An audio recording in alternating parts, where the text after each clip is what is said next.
बिस्मिल्लाहिर्रहमानिर्रहीम अस्सलामुअलैकुम। आप पाकिस्तान डेली न्यूज़ देख रहे हो। मेरा नाम है अब्दुल रहमान। नाज़रीन, आज 25 फरवरी है। पंजाब असम्बली में जी स्पीकर साहब जो हैं वो नामज़द हो चुके हैं, मलिक अहमद ख़ान साहब, और उन्होंने हल्फ़ भी उठा लिया है। अब अगली बारी जो है मरीम नवाज़ शरीफ साहिबा की है, वो भी वज़ीर आला नामज़द हो जाएंगी। उनके लिए एक छोटा सा मशवरा है, वो एंड में उनको देंगे। इसके साथ साथ इमरान खान साहब, बुशरा बीबी और शाह महमूद कुरैशी साहब के जो केसेस हैं, वो मंडे वाले दिन जी इस्लामाबाद हाई कोर्ट में लगने जा रहे हैं। उनकी जो दरखास्तें थी सज़ा मुअत्तल करने की, उनके ऊपर समाअत होगी। 2 रुकनी बेंच जो है, स्पेशल बेंच बना दिया गया, जिसमें चीफ जस्टिस आमिर फ़ारूक साहब, जस्टिस मियां गुल हसन औरंगज़ेब साहब जो हैं वो शामिल हैं। और अब ये 2 सीनियर जस्टिस हज़रात जो हैं वो इमरान खान, बुशरा बीबी और शाह महमूद कुरैशी के केसेस की जो सज़ा है वो उसके हवाले से समाअत करेंगे।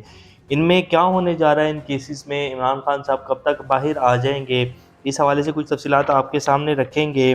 बिलावल भुट्टो साहब जी, अभी शहबाज शरीफ साहब जो हैं वो कुर्सी पर बैठने ही लगते हैं कि वो कुर्सी को पीछे खींच लेते हैं। आज उन्होंने कराची में मीडिया टॉक करते हुए वो अपने कारकुन के घर गए हुए थे ताज़ियत के लिए, तो वहाँ उन्होंने सहाफ़ियों से बातचीत करते हुए शहबाज शरीफ साहब की कुर्सी फिर जो है थोड़ी सी पीछे खींच ली है।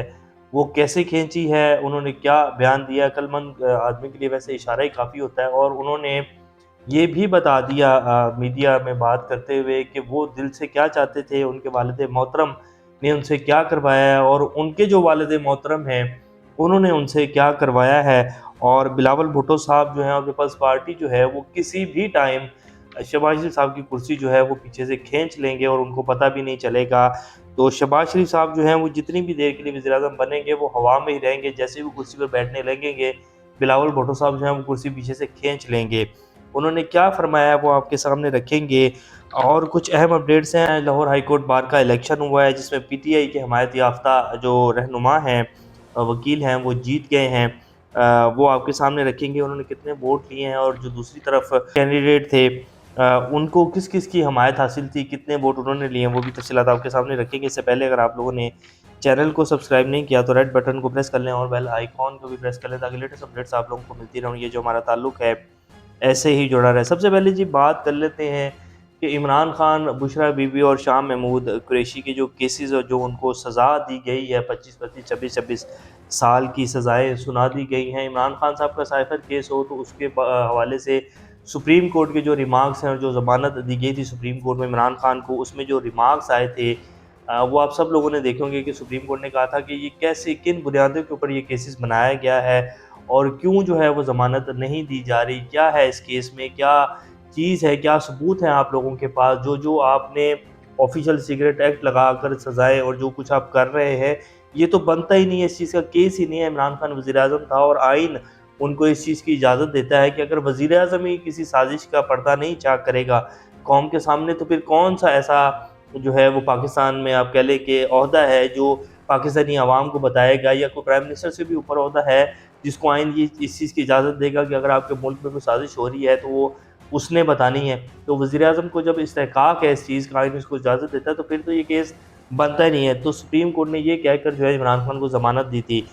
फिर जस्टिस मियां गुल हसन औरंगज़ेब साहब के पास जो ट्रायल किया गया अडयाला जेल में, ऑफिसर सीक्रेट एक्ट की अदालत लगाई जज अब्दुल हसनात ने, उन्होंने 3 दफ़ा फैसला दिया, फर्द जुर्म आयद की, और 3 दफ़ा जो है वो चैलेंज किया गया इस्लामाबाद हाई कोर्ट में। और जस्टिस मियां गुल हसन औरंगज़ेब ने तीनों दफ़ा उस ट्रायल को कलअदम करार दिया और कहा कि जी ओपन कोर्ट में समाअत करें, और ये आप कैसे ट्रायल कर रहे हैं।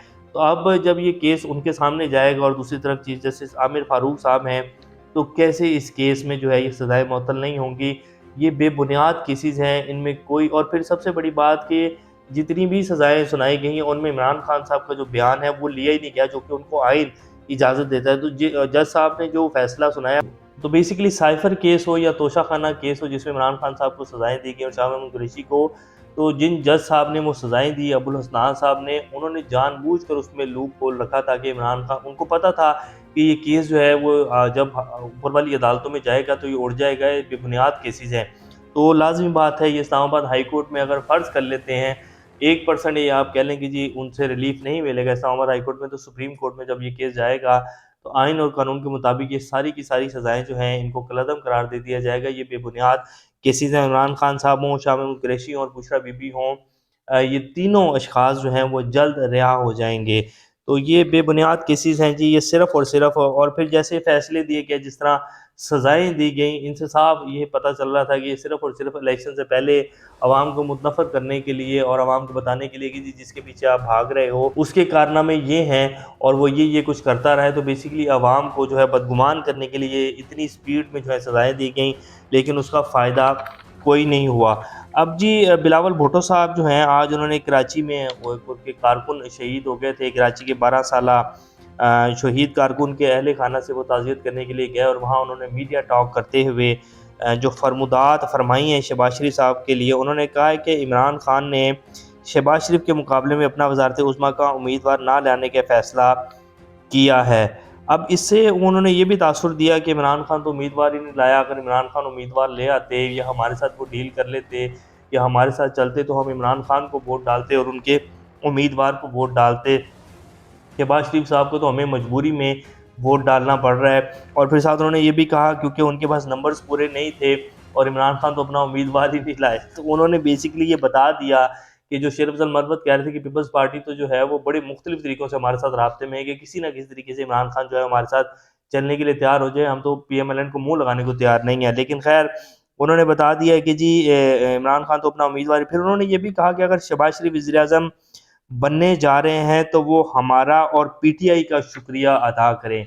अब ये कितनी गहरी बात है जो उन्होंने की कि अगर शहबाज शरीफ वज़ीर-ए-आज़म बनने जा रहे हैं तो वो हमारा और पीटीआई का शुक्रिया अदा करें। चलें, आपका तो बनता है कि आप उन्हें वोट दे रहे हैं, पीटीआई का शुक्रिया क्यों अदा करें? पीटीआई का शुक्रिया इसलिए अदा करें कि पीटीआई ने पीपल्स पार्टी के साथ हाथ नहीं मिलाया और शहबाज शरीफ साहब को मौका मिल गया। अगर पीटीआई पीपल्स पार्टी को ओके कर देती तो पीपल्स पार्टी किसी सूरत भी जो है पीएमएलएन के साथ ना जाती, क्योंकि उन्हें पता है कि पीएमएलएन जितनी गंदी हो चुकी है और शहबाज शरीफ साहब जितने अहल हैं मुल्क को चलाने के लिए, वो पीपल्स पार्टी बहुत अच्छे से जानती है।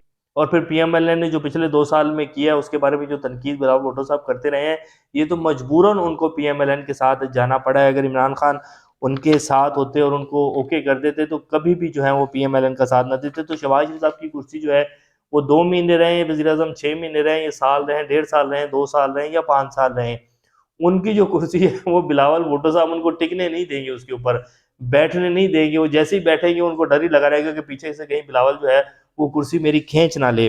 तो ये जी सूरत-ए-हाल। और बिलावल साहब जो है अभी वो वज़ीर-ए-आज़म का हल्फ़ उन्होंने उठाया नहीं है। उनको पहले से ही डराने लग गए हैं कि आप हमारा शुक्रिया अदा करें कि हमने आपको वज़ीर-ए-आज़म बनाया। तो अब आप खुद अंदाज़ा लगाएँ कि कितने के शहबाज शरीफ साहब जो हैं वो डिसीजंस लेंगे और कितने के जो हैं वो स्ट्रॉन्ग वज़ीर-ए-आज़म होंगे। जब आपको अपने ऊपर ही जो है, अपनी हुकूमत के ऊपर और अपनी कुर्सी के ऊपर ही जो है वो एतमाद ना हो कि मैं पता नहीं कल हूँ वज़ीर-ए-आज़म या परसों तक हूँ या आज हूँ या नहीं हूँ, तो आप क्या जो है मुल्क के लिए डिसीजंस लेंगे और क्या आप जो है पाकिस्तान की बेहतरी के लिए किरदार अदा करेंगे। अब मरीम नवाज़ शरीफ साहिबा जो हैं वो वज़ीर आला पंजाब बनने जा रही हैं, तो उनके लिए एक छोटा-सा मशवरा है कि अब वो वज़ीर आला बनने जा रही हैं, अपना बदला लेने वाली जो पॉलिसी है वो तर्क कर दें और सिर्फ़ काम करें और मीडिया की जो भी तनकीद है उसको खुले दिल से सुनें। और ये जो मीडिया के लोगों को उठवाना है, उनको जेलों में डलवाना है, इस चीज़ को बंद कर दें। मीडिया जितनी भी तनकीद कर रहा है, अगर आप सच्चे दिल से काम करेंगी और प्रॉपर जिसे कहा जाता है कि काम करेंगी, तो और आप मसाइल लोगों के हल करेंगी, महंगाई को कंट्रोल करेंगी, गवर्नेंस के ऊपर ध्यान देंगी, गवर्नेंस में बेहतरी लाएँगी, सेहत की जो सहूलियात हैं उनके लिए काम करेंगी, जो प्राइज़ेज़ कंट्रोल कमेटियाँ हैं उनको दोबारा से फ़ाल करेंगी, उनके ऊपर कड़ी निगरानी रखेंगी, प्राइज़ेज़ को कंट्रोल करेंगी तो महंगाई ऑटोमेटिकली कंट्रोल हो जाएगी। तो ये सिर्फ़ चंद काम है, अगर मरीम नवाज़ शरीफ साहिबा कर लें तो तनकीद जो है वो ऑटोमेटिकली उनके लिए तारीफ़ में बदल जाएगी। अगर वो सिर्फ़ इसी चीज़ के ऊपर ध्यान देंगी कि कौन मेरे खिलाफ बोल रहा है, इसको उठवाकर जो है अंदर कर दो, जैसे कि इमरान रियाज़ खान के साथ हुआ है अभी, और उन्होंने कह भी दिया कि ये सब कुछ जो है मरीम नवाज़ शरीफ साहिबा ने करवाया है। तो अगर सिर्फ़ यही करेंगी और अपने सुर्खी पाउडर के ऊपर ही ध्यान देंगी और अपने ड्रेसेस के ऊपर ध्यान देंगी कि आज मैंने कौन-सा ड्रेस पहनना है, आज मैं कैसी लग रही हूँ, क्या मैं मॉडल लुक दे रही हूँ या नहीं, तो फिर तो काम नहीं होगा और फिर सिर्फ़ शिश्के ही होंगे, प्रोटोकॉल एन्जॉय होंगे। तो फिर ये आखिरी चांस है आपका, इसको आप जो है अपने गोल्डन चांस में ही बदल सकती हैं, वरना सियासत तो पीएमएलएन की ख़त्म हो चुकी है। अब ये आपके ऊपर है कि आपने इसको कैसे अपनी सियासत को बचाना है। और अगर सिर्फ़ सुर्खी बॉर्डर ही करती रहेंगी और प्रोटोकॉल एन्जॉय करेंगी और मीडिया के लोगों को उठा-उठा कर और अपने जो मुखालफिन हैं उनके ऊपर ज़ुल्म करेंगे, तो फिर तो बस जो है ये कहानी ख़त्म हो जाएगी। इसके बाद पीएमएलएन का नाम लेने वाला कोई नहीं होगा। मियाँ असलम इकबाल साहब को पीटीआई ने नामज़द किया था जी वज़ीर आला के लिए, और उनके लिए छापे मारे जा रहे थे पूरे पंजाब में। तो पीटीआई ने जो है अपना यकदम जो है फैसला तब्दील किया है और मलिक राणा आफ्ताब अहमद ख़ान को नामज़द कर दिया गया है वज़ीर आला पंजाब के लिए। अब देखते हैं कल जब वज़ीर आला पंजाब के लिए वोटिंग होगी तो क्या बनता है। नंबर सो पीएमएलएन के पूरे हैं और पीटीआई के जितने भी लोग हैं उनके रिजल्ट अभी रोके हुए हैं, ना उनको मखसूस नशिस्तें दी जा रही हैं, तो मुश्किल है कि पीटीआई की तरफ से का जो है कोई वज़ीर आला बन जाए। अब लास्ट में जो लाहौर हाई कोर्ट बार के इलेक्शन हुए हैं, पीटीआई हमायत याफ्ता असद मंजूर भट्ट जो हैं वो सदर लाहौर हाई कोर्ट बार मुंतखब हो चुके हैं।